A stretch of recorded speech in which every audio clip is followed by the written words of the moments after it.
The manila envelope felt heavier than it should as I set it down on the kitchen counter. Inside were the deed transfers, the bank statements, the proof of 12 years of careful generosity, 12 years of silence, 12 years of pretending I didn't understand every single word.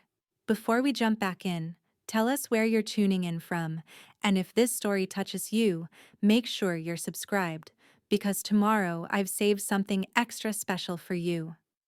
Masyadong dependent sa kanya. My mother-in-law's voice drifted from the living room, sharp and disapproving. Too dependent on him. Wala siyang ambag sa pamilya. She contributes nothing to the family. I continued chopping vegetables for dinner, my knife moving in steady, practiced rhythms against the cutting board. The sound masked my understanding, just as it had for over a decade. My husband Marco had insisted early in our relationship that I didn't need to learn Tagalog. "You're American, babe. My family understands English well enough." What he meant was, "I want to keep secrets from you in your own home." "Si Dayan talaga," his father added, his tone heavy with manufactured pity. "That Diane. Nakakahiya na.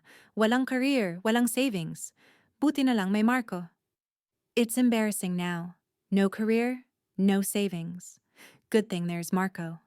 The irony would have been funny if it weren't so perfectly orchestrated. I was Diane Chen Martinez, daughter of Chinese immigrants who'd built a quiet fortune in commercial real estate development. I'd learned Tagalog in college, fascinated by the language and culture. I'd become fluent during a 2-year architecture fellowship in Manila, where I'd fallen in love with the city's blend of Spanish colonial history and modern innovation. That fellowship had launched my career. It had also taught me something valuable. People reveal their true selves when they think you can't understand them. "Gumagamit lang sa kanya." Marco's voice joined the chorus now, lower but just as cutting. "She's just using him. Para sa green card, para sa lifestyle. You know how these American-born Chinese are. They think they're better than everyone." I placed the knife down carefully, my hand steady despite the adrenaline beginning to course through my veins. This wasn't the first conversation of this type. It wasn't even the 10th. But it was the one I'd been waiting for, the one where all the pieces finally aligned. Before we begin this journey together, I want to thank you for being here. If these stories speak to you, consider subscribing. It helps us continue bringing you narratives of truth and empowerment. Now, let's continue. The dinner I was preparing was special. Adobo, the way Marco's grandmother had made it, with extra bay leaves and a splash of coconut vinegar. Pancit palabok with homemade sauce. Lumpia that I'd rolled myself that afternoon. His mother's favorite dishes, all made from recipes I'd learned by watching her, by memorizing every movement while she'd spoken about me in her native language, assuming I couldn't comprehend her words. "Dapat talaga mag-divorce na siya," his younger sister Carmela chimed in. "He should really get divorced. Start fresh with someone na may silbi, someone na may class, someone useful, someone who has class." I'd met Marco at an industry conference in Seattle 13 years ago. I'd been 26, fresh from my Manila fellowship, my portfolio bursting with innovative designs that were beginning to attract attention. He'd been 28, charming, working as a mid-level project manager at a commercial development firm. He'd approached me at the hotel bar, his smile easy, his confidence magnetic. "You're Diane Chen," he'd said, sliding onto the bar stool next to me. "I heard your presentation on sustainable high-density housing. Revolutionary stuff." We'd talked for hours. He'd seemed genuinely interested in my work, my ideas, my vision for changing how we thought about urban spaces. When he'd kissed me goodnight, I'd felt something I'd been too busy to feel before. Possibility. Our courtship had been a whirlwind. He'd pursued me relentlessly, showing up at my office with coffee, remembering small details about my projects, supporting my long hours. When he'd proposed after 8 months, standing on the rooftop of a building I'd designed, I'd said yes without hesitation. The first red flag had been small, his insistence that we keep our finances separate. "I'm traditional that way," he'd explained. "I want to provide for you, not have you worry about money." It had seemed sweet at the time, almost feminist in its own way. He didn't want to control my earnings. What I didn't realize was that he'd assumed I didn't have any. "Tingnan mo yung sapatos niya," his mother continued, her voice dripping with disdain. "Look at her shoes. Mga cheap na brand, nakakahiya para kay Marco." Cheap brands. Embarrassing for Marco. The shoes in question were vintage Ferragamo, purchased at an estate sale for a fraction of their value. I'd learned early from my mother that true wealth whispered. It never shouted. My engagement ring was a simple gold band with a small diamond. My choice, despite Marco's protests that he wanted to get me something bigger, something that showed what you mean to me. The watch I wore was my grandmother's, a 1960s Omega that looked modest but was worth more than the car Marco drove. Everything about my appearance was calculated to look modest, understated, forgettable. It was a armor I'd built carefully, piece by piece. "Sabi ng kaibigan ko sa bank," Marco said now, his voice taking on the tone he used when sharing gossip, "na decline daw ang credit card application niya last month." My friend at the bank says her credit card application was declined last month. That was true. I'd applied for a rewards card under my married name, knowing it would be declined because I kept no credit history under Martinez. Every account, every asset, every investment remained under Chen, my maiden name, the name on my professional license, the name that appeared on the deed to the house we lived in. The house Marco believed he'd helped me afford with his contribution of $2,000 a month. The house that had cost $2.3 million, paid in cash, from my own accounts. "Kawawa naman si Marco," his father sighed. "Poor Marco. Ang hirap ng buhay niya. His life is so difficult. Nag-aalaga pa sa asawang walang kwenta. Still taking care of a useless wife." I turned off the stove. The adobo finished simmering, its rich aroma filling the kitchen. Through the doorway, I could see them gathered in the living room. My husband, his parents, his sister, his younger brother Rafael, who'd arrived from the Philippines last week. A family meeting, Marco had called it. Important family matters to discuss. They didn't know I'd called this meeting myself, working through Marco's sister with carefully planted suggestions, gentle manipulations that made her think it was her idea to gather everyone together. They didn't know that the envelope on the counter contained more than just papers. It contained the truth of 12 years. "Dinner's ready," I called out in English, my voice light and cheerful, playing the role I'd perfected. "I made all your favorites, Tita." I used the respectful term for his mother, as I always had. They filed into the dining room, Marco's mother barely glancing at me, his father checking his phone. Carmela sat down with a heavy sigh, as if the effort of eating my cooking was a burden she bore nobly.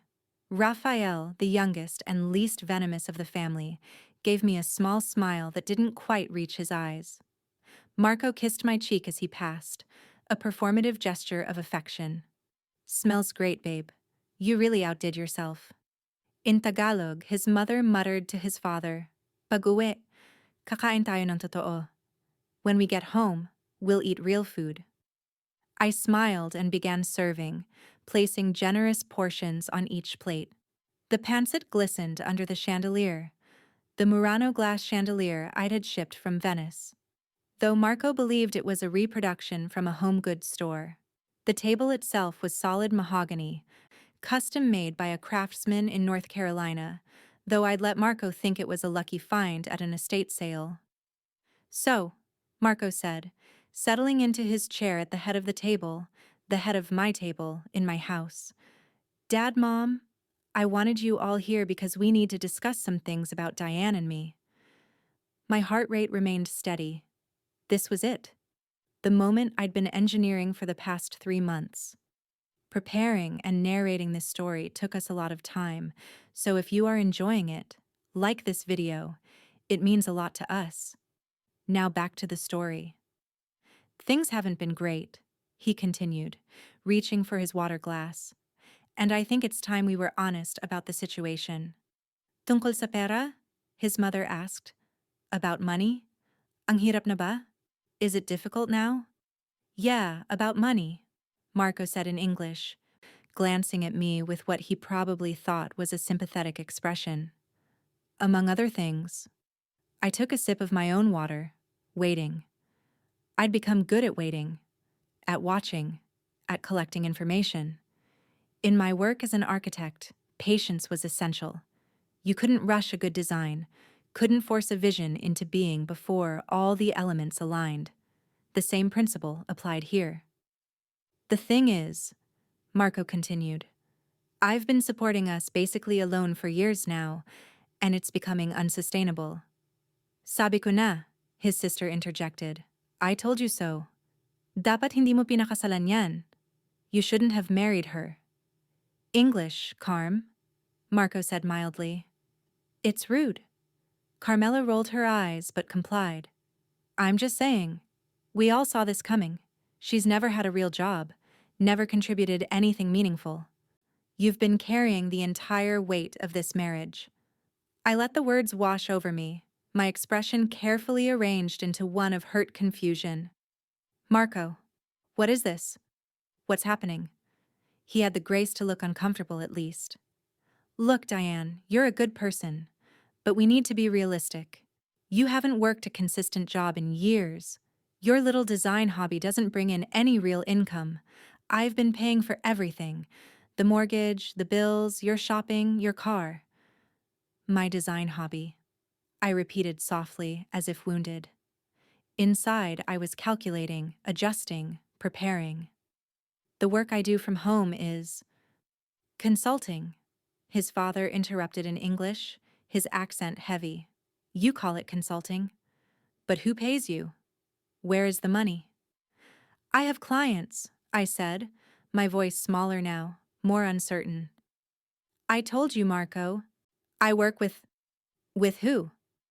Marco leaned forward, his expression a mix of pity and frustration. Diane, I've never seen a single paycheck, not one. In 12 years of marriage, you've never shown me any proof of income. Because you said we should keep finances separate, I reminded him, letting a tremor enter my voice. You said you wanted to be the provider. Hindi niya maintindihan, his mother said to his father, not even bothering to lower her voice. She doesn't understand. Ang kapal ng mukha. Such thick face, an expression meaning shameless. Pinapakain natin siya, pinatitira sa bahay, at ngayon gusto pang mag-claim na may ambag. We feed her, let her stay in the house, and now she still wants to claim she contributes. The house. My house. The house I'd purchased 3 years before I even met Marco, during my first major success as an architect. The house whose deed sat in a safety deposit box under my maiden name, along with every other document that told the true story of my life. I think, Marco said, his tone becoming more formal, more rehearsed. We need to consider separation, maybe even divorce. There it was. The words I'd been waiting to hear, the culmination of months of watching him with his secretary, the young Filipino woman from his office who thought herself clever and discreet. The culmination of watching him siphon money into a separate account he thought I didn't know about, preparing for his escape from what he considered an anchor around his neck. Divorce? I whispered, right on cue. Marco, no, please. I love you. I can do better. I can... Dapat lang, Carmela said firmly. It's only right. Hindi ka naman karapat-dapat sa kanya. You're not worthy of him anyway. Rafael, who'd been quiet through all of this, finally spoke up. This seems harsh, he said in English, directing his words at Marco. Maybe counseling first? This is marriage, Kuya. It's not something to throw away so easily. Stay out of it, Raf, Marco said shortly. You don't understand the full situation. You don't know what I've been dealing with. What you've been dealing with? I let my voice rise slightly, let some authentic anger seep through. I've stood by you for 12 years. I've supported your career, entertained your colleagues, taken care of your family. My family? His mother's voice cut through like a blade, speaking English now, her words sharp with offense. What have you done for my family? Nothing. You give us nothing. Marco sends money home every month. Marco pays for everything. You? You are burden. Leeching off my son. The money Marco sends home. Every month, without fail, $5,000 wired to a bank account in Manila. Money he told me was for his parents' expenses, for medical care, for helping his extended family. Money I knew went into investment accounts and property purchases, building his parents' quiet wealth while I played the penniless dependent. Tita, I started. Don't call me Tita, she snapped. You don't deserve to use family name. You bring shame. No job, no respect, no contribution. What kind of wife are you? I looked down at my plate, at the food I'd spent hours preparing, and made a decision. The decision I'd been building toward. The moment I'd been constructing since the day I'd overheard Marco on the phone with his mother, 3 months ago, laughing about how I thought I was part of the family. You're right, I said quietly. We should talk about contributions, about money, about who's been supporting who. Supporting who? Marco laughed, the sound bitter. Diane, come on. You can't seriously think. I interrupted, my voice still soft but now carrying an edge, that before we continue this conversation, everyone should see something. I stood and walked to the counter, retrieving the manila envelope I'd placed there earlier. The weight of it felt right now, felt powerful. 12 years of secrets about to spill across the dinner table like water breaching a dam. What's this? Marco asked, suspicion creeping into his tone. Documentation, I said simply, returning to my seat. Since we're talking about money and contributions, I thought everyone should have the facts. I opened the envelope and began removing papers, spreading them across the table like cards in a game of poker. Bank statements, property deeds, tax returns, investment portfolios. Each document told a story, and together, they told the truth. This, I said, placing the first document in front of Marco, is the deed to this house. As you can see, it's in my name. Chen, not Martinez. I purchased it in cash in 2011, 2 years before we met. Marco's face went pale. He picked up the paper, his eyes scanning the text as if he could will the words to rearrange themselves. This, I continued, placing another document in front of his mother, is my professional license.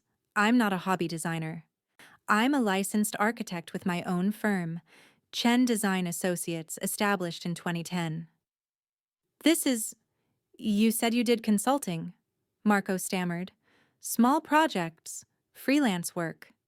I do consulting, I agreed, for major commercial developments across the West Coast. These, I laid out several more papers, are contracts from the past year alone. The Harbor District renovation in Seattle, the mixed-use development in Portland, the sustainable housing project in San Francisco. Total value of projects, $847 million. The silence that fell over the table was absolute. Even the sound of breathing seemed suspended. This, I said, my voice steady, controlled, is my personal financial statement. Current liquid assets, not including real estate or investments, $8.2 million. Carmela made a small, choking sound. Raphael's eyes had gone wide, his fork frozen halfway to his mouth. And these, I said, placing a final stack of papers in the center of the table, are wire transfer records, 12 years of transfers, to a property management company in Manila, For the purchase and maintenance of a 3-bedroom condo in Makati, the condo where your parents live. I looked directly at Marco, then at his mother and father. Rent-free, for 12 years. Ano? His mother's voice was barely a whisper. What? The retirement home you've been living in? I said, and for the first time, I spoke in Tagalog. My accent perfect, my tone clear. Ako ang bumili. I bought it. Ako ang nagbabayad ng lahat. I pay for everything. The shock on their faces was exquisite. His mother's hand went to her throat. His father's mouth opened and closed like a fish. Carmela looked like she might faint. You speak Tagalog? Marco's voice cracked on the last word. Fluently, I said, switching back to English. I studied it in college. I worked in Manila for 2 years. I've understood every single word you've all said about me, in this house, for 12 years. Dios ko, his mother breathed. My God. Every insult, I continued, my voice gaining strength. Every mocking comment. Every time you called me useless or a burden or a leech. I heard it all. I understood it all. And I said nothing. Diane. Marco reached for my hand, but I pulled back. I don't understand. Why would you let us think? Because I wanted to see who you really were, I said simply. All of you. I wanted to see what you would do, what you would say, when you thought I couldn't understand, when you thought I had nothing, when you thought I needed you. I stood, walking to the window that overlooked the garden, my garden, professionally landscaped, maintained by a service I paid for. The money you send to your parents every month, Marco? The $5,000 you told me was such a burden? That's exactly half of what I've been sending for the condo fees, property taxes, and maintenance. I've been matching every dollar you sent, and adding more besides. The condo, his father said weakly, speaking English now. You said it was from the church. From the charity foundation. The Chen Family Foundation, I confirmed. My family's foundation. My father established it 30 years ago. I'm the director. The charity that's been supporting you is me. It's always been me. Raphael laughed suddenly, a sharp, almost hysterical sound. This is insane. Kuya. Did you know any of this? Of course I didn't know. Marco's face had gone from pale to flushed, anger and humiliation warring in his expression. She lied. She's been lying for 12 years. I never lied, I corrected calmly. I never once said I was poor. I never said I needed your support. You all simply assumed. And I let you assume because I wanted to see what you would do with that assumption. This is manipulation, Carmela said, finding her voice. This is sick. What kind of person does this?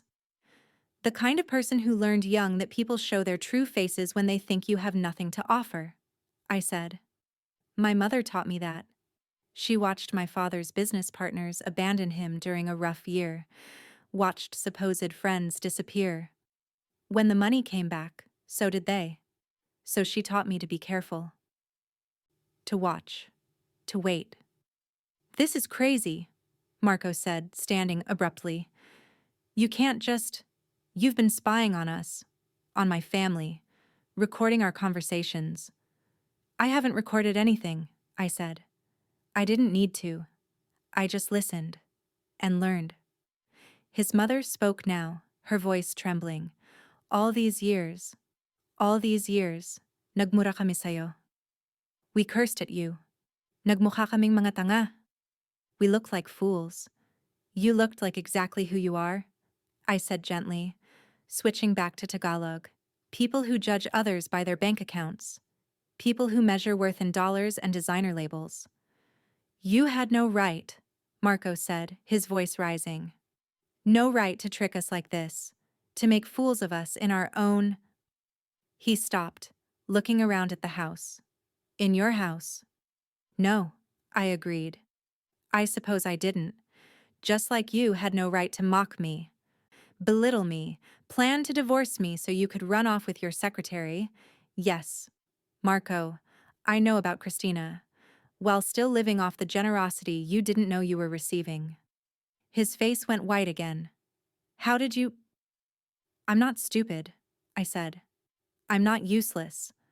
I'm not any of the things you've spent years telling yourself I am. I'm successful, I'm educated, I'm fluent in 3 languages, and I'm very, very patient. I gathered the papers back into the envelope, my movements precise. I wanted to have this conversation tonight because I'm done. Done with the pretense. Done with playing small to make you feel big. Done with listening to people insult me in a language they think I can't understand.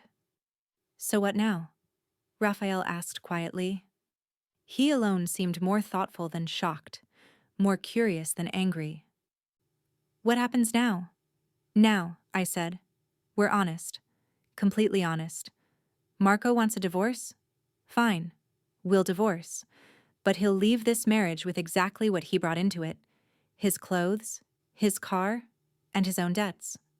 You can't do that, Carmela protested. California is a community property state. He's entitled to half of everything acquired during the marriage. Everything acquired under the name Martinez, I agreed. Which is nothing. This house predates our marriage. My firm predates our marriage. My investments, my accounts, my properties. All in my maiden name, all protected. The only thing we share is a joint checking account with about $5,000 in it. He can have half. This is theft, his father said, his voice hard now, angry. You stole from my son. Made him think he was providing. I stole nothing, I interrupted. I accepted his contributions. $2,000 a month for household expenses. For 12 years, that's $288,000. I can write him a check right now if he'd like to consider it a loan repaid. The number hung in the air. It was substantial, yes, but it was nothing compared to the value of what I'd actually provided. The house alone had appreciated to over $3 million. The cars in the garage, the furniture, the art, the lifestyle they'd all enjoyed while thinking I was the burden. Namen, his mother said finally, the word heavy with betrayal and shame. It was an expression of frustration, of disappointment, impossible to translate directly. Back it. Why? Because I needed to know, I said simply, switching back to English so everyone could understand. I needed to know if I married a man who loved me, or a man who loved the idea of being my savior. I needed to know if his family would accept me for who I am, or only for what they thought I could take from their son. You already knew the answer, Raphael said quietly. You knew years ago. So why stay? Why keep up the act? It was a good question, the best question anyone had asked all evening. Because I hoped I was wrong, I admitted. Because I kept thinking, maybe next year, maybe next month, maybe tomorrow, they'll see me. Really see me. Not my bank account, not my job, not my usefulness.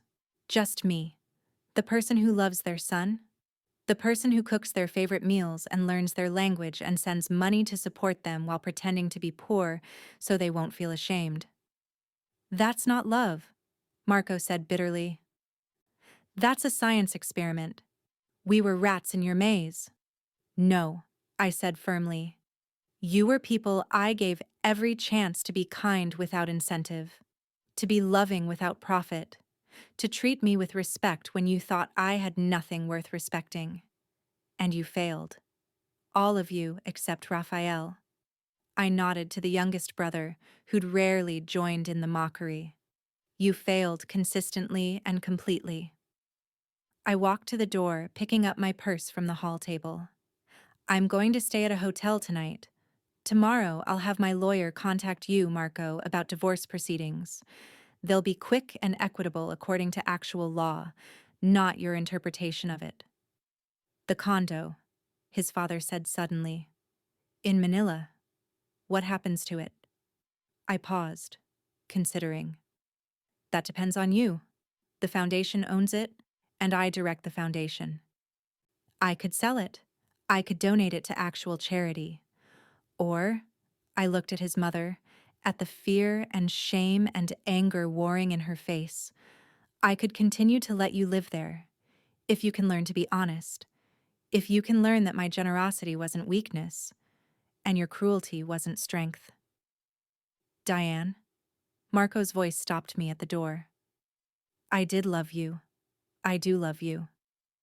I turned back, studying the man I'd married. He looked smaller now, diminished not by any action of mine, but by the revelation of his own smallness. You loved what I let you believe you were, I said softly. The provider, the strong one, the savior of the poor, struggling woman. But that was never real. I was never that woman. Then who are you? He asked, and he sounded genuinely lost. I smiled, sad and tired, and finally free. I'm Diane Chen, I said. Architect, entrepreneur, daughter, and as of tonight, your ex-wife. I closed the door behind me, leaving behind the sound of shocked silence and the remains of the dinner no one had eaten. The adobo would go cold on the plates. The pancit would congeal.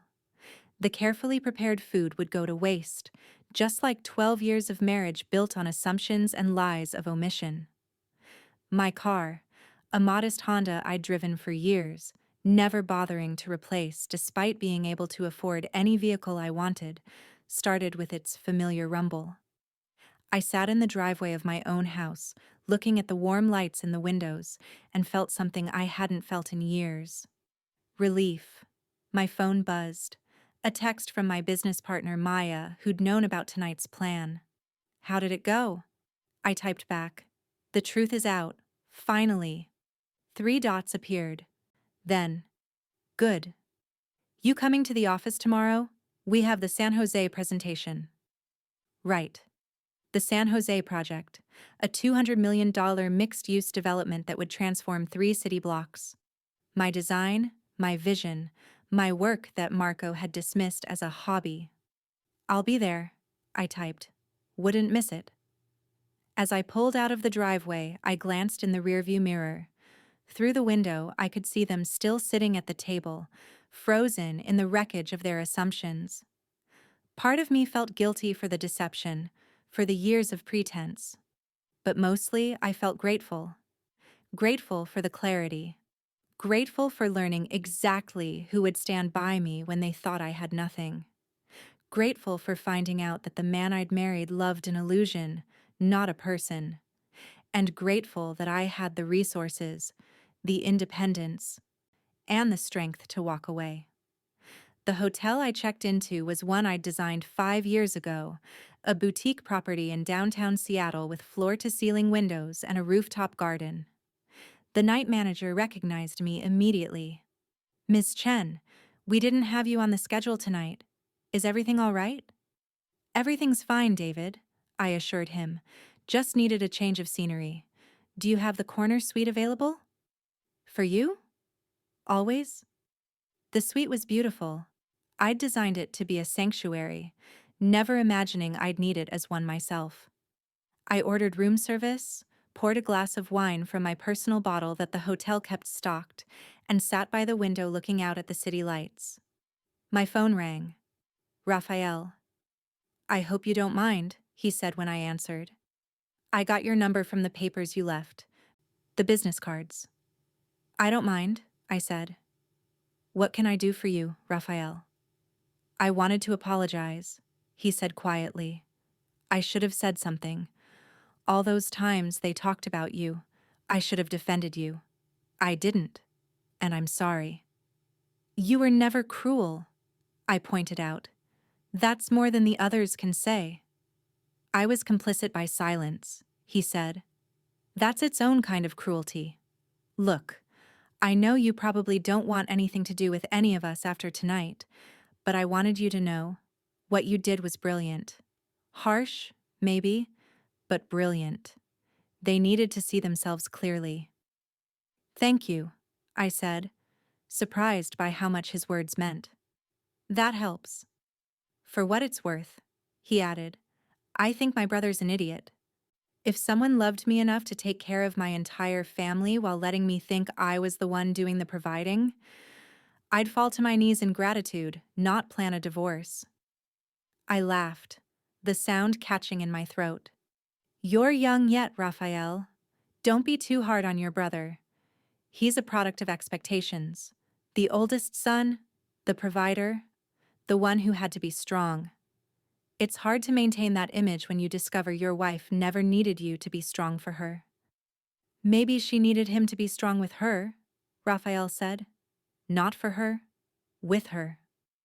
Wise words from the youngest member of the family.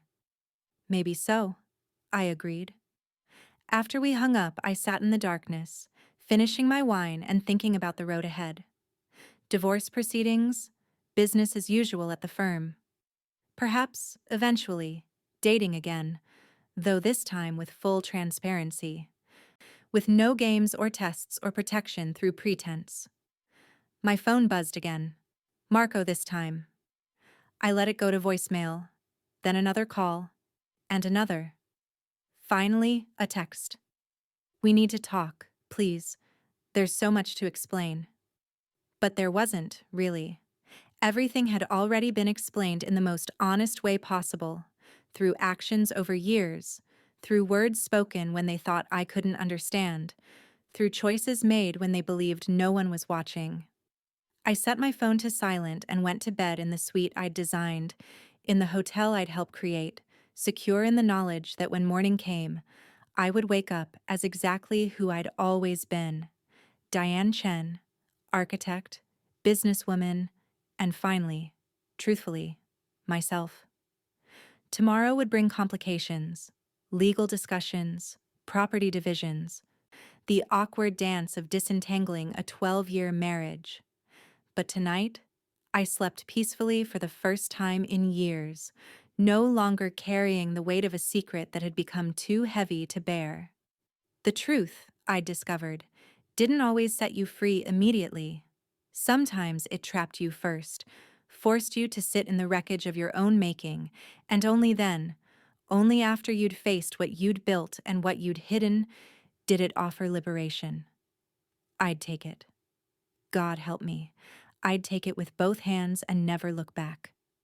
The morning light filtered through the floor-to-ceiling windows of the hotel suite, casting geometric patterns across the custom hardwood floors. I'd slept better than I had in months, waking without the familiar weight of pretense pressing down on my chest. My phone showed 43 missed calls and 67 text messages. I ignored them all and ordered breakfast. The San Jose presentation was at 10. I had 3 hours to shower, dress, and remind myself who I really was. Not the woman who'd played small for 12 years, but the architect who'd transformed skylines and reimagined urban spaces. My assistant Jennifer called at 8. Ms. Chen, I have your ex-husband in the lobby of the office. He's insisting he needs to speak with you before the presentation. Ex-husband. The words felt strange and premature, though technically accurate in spirit, if not yet in law. Tell him I'll meet him after the presentation, I said. And Jennifer? Make sure security knows he's not to interrupt the meeting under any circumstances. Understood. Also, Maya wanted me to tell you that the clients arrived early. They're excited about the revisions you sent last week. The revisions I'd stayed up until 2 in the morning perfecting, while Marco slept soundly in our bed, never asking about my work, never curious about the blueprints spread across my home office desk. I arrived at Chen Design Associates at 9:30, walking through the glass doors of the building I'd purchased 6 years ago.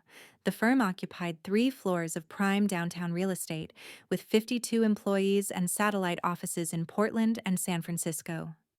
Marco had been here exactly twice in 12 years, once for a holiday party, once when his car was in the shop and he needed a ride. Diane. Marco stood from one of the modern chairs in our reception area, looking haggard. He'd clearly not slept. Please. Just 5 minutes. I looked at him, really looked at him, perhaps for the first time without the filter of pretense. He was handsome still, but there was a weakness around his mouth I'd never let myself see before, a petulance in his eyes when he didn't get his way. 5 minutes, I agreed. In my office. He followed me to the elevator, past the wall displaying our firm's awards and featured projects. His eyes widened as he took it in. The recognition, the prestige, the undeniable evidence of success he'd somehow never bothered to investigate. My office occupied the corner of the top floor, with views of Elliott Bay and the Olympic Mountains. The walls displayed original renderings of my designs, architectural photography from projects around the world. My degrees from MIT and the fellowship certificate from the University of the Philippines. This is... Marco trailed off, turning slowly in the center of the room. This is incredible. Yes, I said simply, sitting behind my desk, a custom piece made from reclaimed wood from a building I'd helped preserve. You have 4 minutes. I'm sorry. The words came out rushed, desperate. Diane, I'm so sorry. I was an idiot, a complete fool. I let my pride and my family's expectations blind me to who you really are. No, I corrected gently. You let your assumptions blind you. I gave you 12 years to ask questions, to be curious, to wonder about the woman you married. You never did. Because I thought I knew. His voice rose, then fell again as he tried to control himself. You were so convincing. The modest lifestyle, the staying home, the truth, I interrupted. I never lied, Marco. I work from home because I own the company and I can. I dress modestly because my mother taught me that real wealth doesn't advertise. I drive a Honda because it's reliable and I don't care about impressing people. Everything you thought you knew about me was your own projection. The house, he said. You let me think I was helping pay for it. You let me feel like a provider. You were helping with utilities and groceries, I said. I never misrepresented what your money was for. And yes, I let you feel like a provider because that seemed important to you. More important than the truth. He sank into the chair across from my desk, his head in his hands. My mother won't stop crying. She keeps saying she's ashamed, that she can never face you again. She probably can't, I agreed. But that's not my burden to carry. I didn't make her judge me. I didn't make her cruel. I just stopped pretending I couldn't understand her cruelty. The condo. He looked up, his eyes red-rimmed. Are you really going to let them keep living there? I considered the question carefully. I haven't decided. The foundation has other uses for the property, other people who could benefit from safe housing. Your parents aren't in need. You've been sending them money. They have pensions. Your father's investments have done well according to my research. You researched my family's finances? He sounded more awed than angry now. I research everything, Marco. It's what makes me good at what I do. I glanced at my watch. You have 1 minute left. I don't want a divorce, he said quickly. I know I don't deserve another chance, but I'm asking for one anyway. We can start over. I can see you now. Really see you. We can build something real. For a moment, just a heartbeat, I felt the pull of 12 years of history. The good moments we'd shared, the laughter before the resentment built, the man I'd thought he might become. Marco, I said softly, what you're asking for isn't a second chance. It's a first chance with the real me, which means we'd essentially be strangers starting a relationship. Can you honestly say you'd have pursued me if you'd known the truth from the beginning? If you'd known I was successful and independent and didn't need you? His silence was answer enough. I'm not angry anymore, I continued. I was, for a long time, angry at you, at your family, at myself for the game I was playing. But now I'm just tired. Tired of being small. Tired of pretending. tired of wondering if someone loves me or loves the idea of me they've constructed. I do love you, he whispered. You love who you thought I was, I corrected. And I don't blame you for that, but I can't build a future on it either. Jennifer knocked on the door. Ms. Chen, the clients are ready. Thank you. I stood, smoothing down my suit, an elegant black Armani that I'd owned for years but never worn around Marco. I have to go. My lawyer will be in touch this week. Christina, Marco said suddenly as I reached the door. It wasn't. We never actually. It doesn't matter, I said, and realized I meant it. Whether you slept with her or just thought about it, you were already gone. We both were. We've been living as strangers pretending to be married for years. It's time we stop pretending. The San Jose presentation went flawlessly. The clients, a development corporation looking to revitalize a struggling neighborhood, loved the design's blend of affordable housing and commercial space, the green roofs and community gardens, the way the buildings created gathering spaces while maximizing density. Ms. Chen, the lead client said as we concluded, this is exactly the kind of innovative thinking we need. When can we break ground? 6 months for permits and final approvals, I said. Construction begins next spring. Maya caught my arm as the clients left. You were brilliant. Also, what the hell happened last night? You texted that the truth was out. Then radio silence. I'd known Maya since architecture school. She was one of the few people who'd always known exactly who I was, who'd watched me decide to hide myself from Marco with something between horror and fascination. I told them everything, I said. Showed them the deeds, the bank statements, the wire transfers for the condo.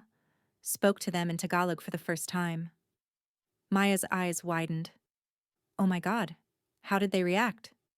About how you'd expect. Shock, denial, anger. Marco wants to reconcile. His mother can't stop crying. His father probably wants to kill me. And you? I feel free, I said simply. Finally, completely free. My phone rang, an unknown number. I answered cautiously. Ms. Chen, this is Dolores Martinez, Marco's mother. Her voice was formal, speaking in careful English. May I have a moment of your time? Of course, Mrs. Martinez. I would like to meet with you, today, if possible. There are things I must say, face to face, that I cannot say over the phone. I hesitated. The last thing I needed was more confrontation. But something in her tone made me agree. There's a coffee shop near my office, Cafe Allegro. I can meet you at 3. Thank you. I will be there. She was already seated when I arrived, looking smaller somehow than she had at dinner, less formidable. She stood as I approached, and to my shock, she bowed. A slight but unmistakable gesture of respect. Thank you for coming, she said. We sat. I ordered tea. She had coffee already going cold in front of her. I have been thinking all night and all morning, she began, her English more accented than usual, as if emotion was stripping away her fluency. About the things I said, the things I thought, the way I treated you. Mrs. Martinez, please, she held up a hand. Let me speak. I may not have another chance. She took a breath. I came to this country 40 years ago with nothing. My husband and I, we worked so hard, cleaning offices, working in kitchens, saving every dollar. We wanted our children to have better lives, to not struggle as we did. I nodded, understanding where this was going.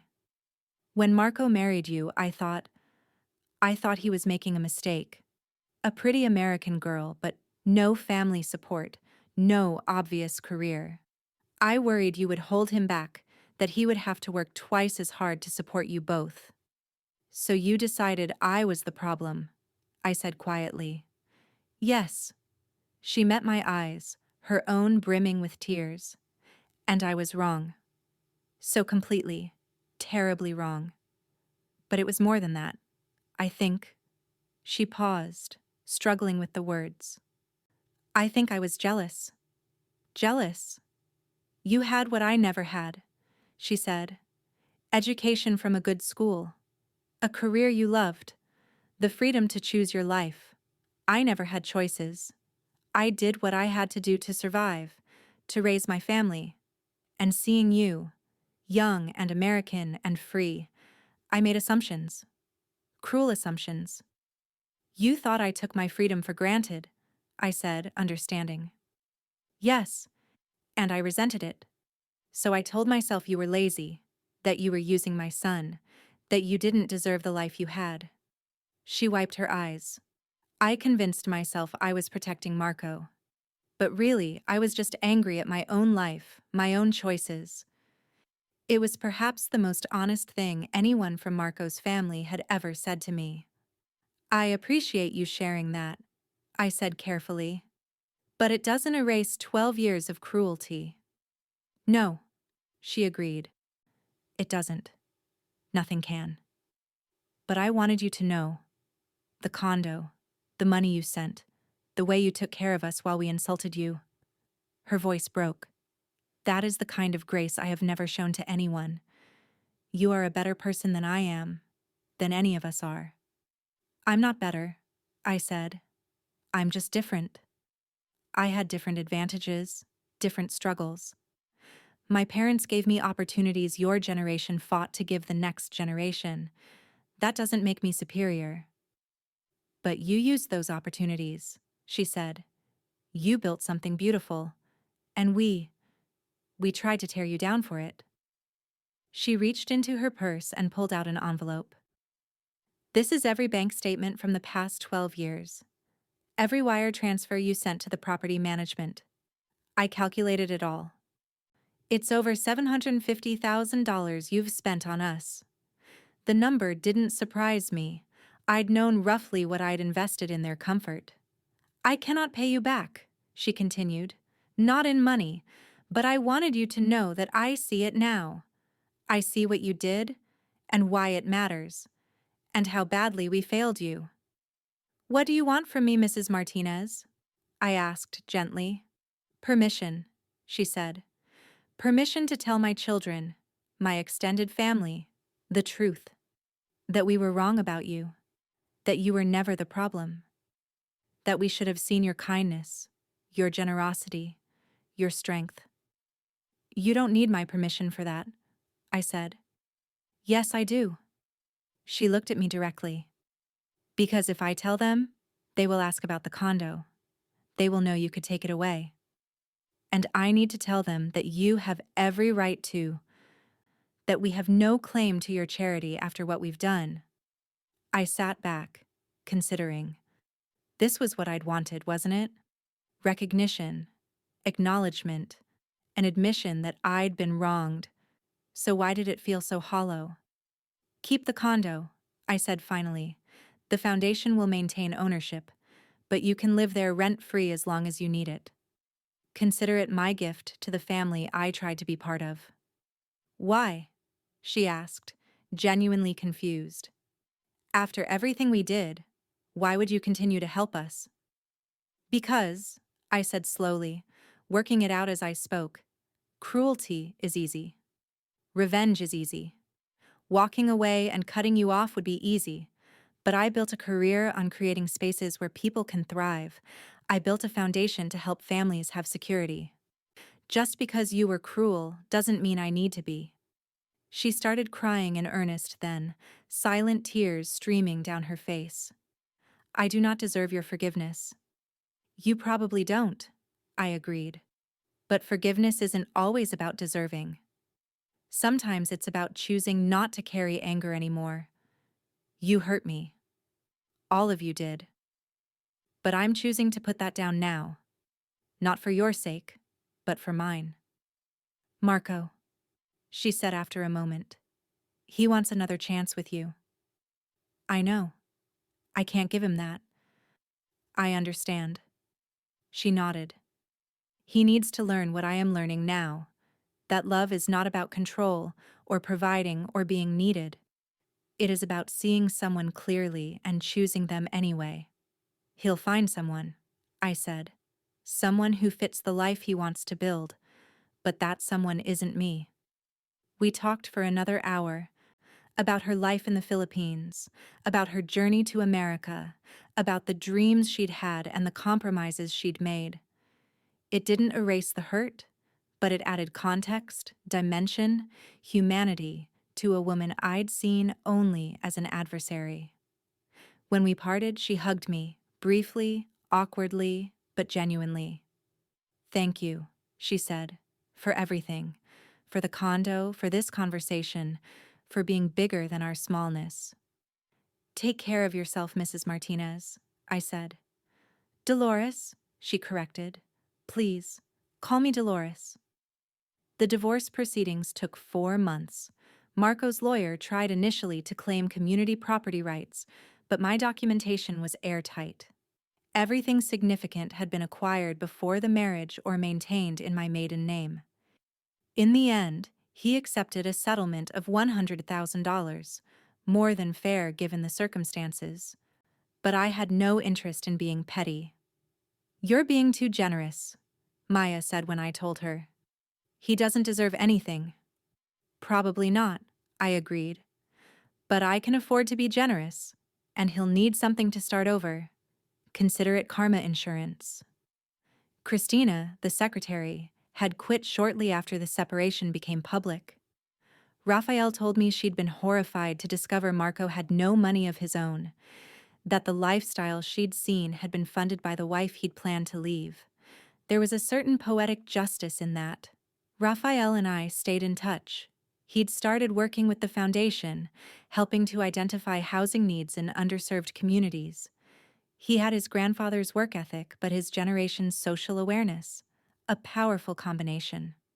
"You know," he said one day over lunch, "what you did changed our whole family dynamic." "Oh?" I was curious despite myself. "Mom's in therapy, actually dealing with her resentment and anger instead of projecting it. Dad's been more honest with his feelings. Even Carmela's pulled back on her judgment of people." He smiled. "You blew up our world, and it needed to be blown up." "What about Marco?" "He's dating someone new, another Filipina actually, but one who makes more money than he does. I think he finally understands that he was attracted to the idea of being superior, not to actual partnership." "I hope he's happy," I said, and meant it. 6 months after the divorce was finalized, I attended the groundbreaking for the San Jose project. The sun was bright, the crowd enthusiastic, and as I stood with the golden shovel in hand, I felt completely, authentically myself.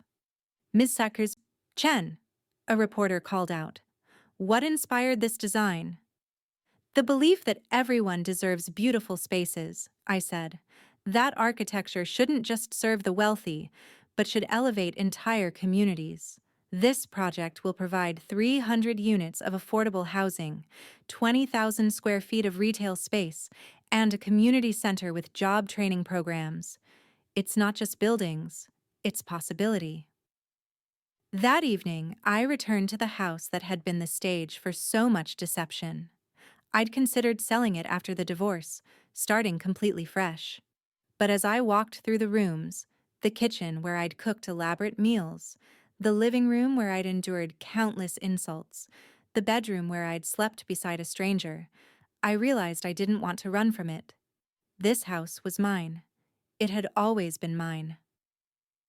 And now, finally, I could make it fully into the home I'd wanted it to be.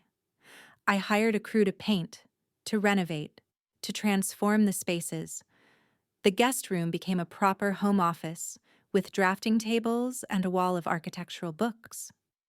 The formal dining room became a casual breakfast nook. The garden got a complete redesign. Less formal, more wild, with a fire pit for gathering with friends. My mother came to visit after the renovations were complete. She walked through the house slowly, taking in every detail. "You did the right thing," she said finally, hiding yourself to test him. I understand why you did it, but I'm glad you don't have to anymore. I'm glad too, I said, though I'm not sure I'd recommend the experience. 12 years is a long time to be someone you're not. You weren't someone you weren't, she corrected. You were always yourself. You just didn't show all the pieces. There's a difference. She was right, as mothers often are. I'd never lied about who I was. I'd just allowed others to see a limited view, to make assumptions, to fill in the blanks with their own projections. What now? She asked. New projects? New relationships? What does Diane Chen want for her next chapter? I thought about it. Really thought about it. For 12 years, I'd been so focused on the test, on observing, on waiting to see what would happen. I'd put my life on hold in some fundamental way, living in the space between truth and deception.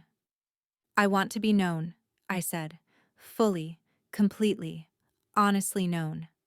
I want to design buildings that matter. I want to love someone who loves the real me, not an illusion.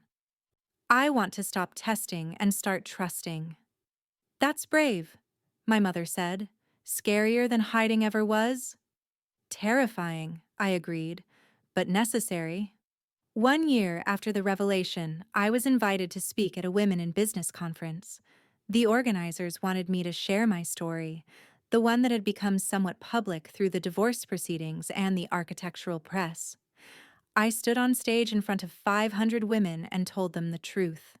Not just about Marco and the deception, but about why I'd felt the need to hide, about the fear that my success would attract the wrong kind of attention, about learning the hard way that being underestimated was sometimes safer than being seen. I don't regret the test, I said, but I regret the time I lost being less than I was. I regret the opportunities I missed because I was playing small. I regret teaching someone that I needed them to be whole when I was already complete. The applause was thunderous, but the part that mattered came afterward. The women who approached me with tears in their eyes, telling me their own stories of hiding, of shrinking, of making themselves less to make others more. What would you do differently? One young woman asked. I thought about Marco, about his family, about 12 years of silence and observation. I'd trust myself sooner, I said. I'd trust that if someone couldn't love me at my full power, they weren't meant to be in my life. I'd trust that real love doesn't require you to diminish yourself. That night, I stood on the balcony of my home, my real home, finally feeling like mine, and looked out at the city I'd helped shape. The Seattle skyline bore my fingerprints in 3 different buildings, with 2 more under construction. My foundation had housed 57 families in the past year alone. My firm was ranked among the top sustainable design companies in the nation. I'd built an empire while pretending to have nothing. I'd funded a family while being called a burden. I'd loved someone who never bothered to know me. But now I was just Diane, architect, philanthropist, daughter, friend. No longer hiding, no longer testing, no longer pretending that small was safe. My phone buzzed. A text from Raphael. Family dinner next week. You should come. Mom's cooking, and she wants to try to make things right. I stared at the message for a long moment. The easy answer was no. I'd been hurt, betrayed, mocked. I owed them nothing more. But easy answers were what I'd been choosing for too long. I'll be there, I typed back, but I'm bringing the wine. The good stuff this time. Because that was the thing about truth. Once you started living in it, you couldn't go back to the comfort of deception. You had to keep choosing honesty, even when it was uncomfortable, even when it would be easier to cut ties and walk away. Marco wouldn't be there. We'd agreed that boundary was important for both of us, but his family wanted to try, wanted to build something real on the foundation of painful honesty. Maybe it would work. Maybe it wouldn't. But at least this time, we'd all know exactly who we were dealing with. I raised my glass of wine to the city, to the sky, to the future I was finally ready to embrace. To truth, I said aloud, to no one and to everyone, to being seen, to being enough. The city lights twinkled back at me, indifferent and beautiful, a canvas I'd helped create and would continue to shape. Somewhere in those lights were people in buildings I'd designed, living lives I'd helped improve with thoughtful architecture and intentional space. That was legacy. Not the money, not the revenge, not the gotcha moment at the dinner table, but the work, the contribution, the way I'd used my resources to build rather than destroy. Marco had said I'd made them rats in my maze. Maybe he was right. Maybe my experiment had been cruel in its own way. But from that cruelty had come clarity, and from clarity had come freedom. Not just mine, but theirs too. Dolores was in therapy. Raphael had found his calling. Even Marco, according to reports, was learning to value partnership over superiority. As for me, I was learning to live out loud, to take up space without apology, to speak all my languages without hiding. I was learning that being understood was worth the risk of being known. My phone rang again. An unknown number. Ms. Chen? This is Patricia Wong from the Seattle Times. I'm doing a feature on women architects transforming the urban landscape. I'd love to interview you about your work and your philosophy. I'd be honored, I said. Great. Just one more thing. There's been some interest in your personal story, the divorce and the revelation about your wealth. Would you be willing to discuss that as well? I hesitated. The old Diane would have deflected, would have kept personal and professional separate, would have protected her privacy at all costs. But I wasn't the old Diane anymore. Yes, I said, I'll discuss it, because I think it matters. I think there are other women hiding themselves, and maybe hearing my story will help them stop. That's wonderful. Thank you, Ms. Chen. Please, I said, smiling at the city spread before me. Call me Diane. Because that was who I was now, who I'd always been beneath the layers of protection and pretense. Just Diane, speaking truth in all her languages, building spaces for people to thrive, living full and loud and completely herself. And finally, after 12 years of silence and 1 year of revelation, that was enough. More than enough. It was everything. Up next, you've got 2 more standout stories right on your screen. If this one hit the mark, you won't want to pass these up. Just click and check them out. And don't forget to like, subscribe, and turn on the notification bell so you don't miss any upload from us.